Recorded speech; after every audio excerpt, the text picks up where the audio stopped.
Well, your ankle is healing nicely. The swelling's down and your range of motion is much better than it was. How does it feel? It hurts quite a bit, actually.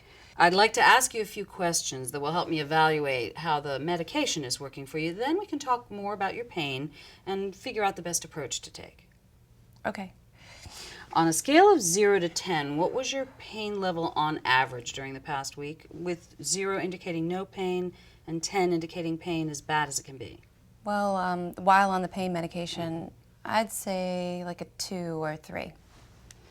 Based on the same scale, what was your pain level at its worst during the past week?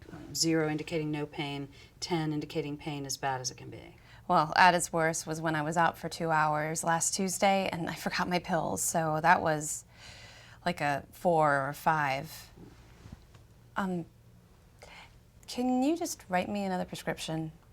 Sure, I can renew your prescription.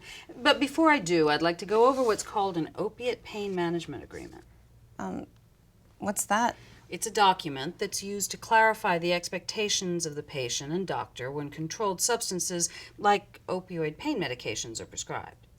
Why do we have to go through all of this? Although I expect that your ankle is going to heal without a problem, it's always best to keep in mind that use of opioids can lead to dependence and addiction. In fact, as you see here, it's the first entry in the agreement form. It's important that we discuss the risks associated with the drugs, how to take them appropriately, and how we're going to stay on top of your pain and your treatment needs as we go forward.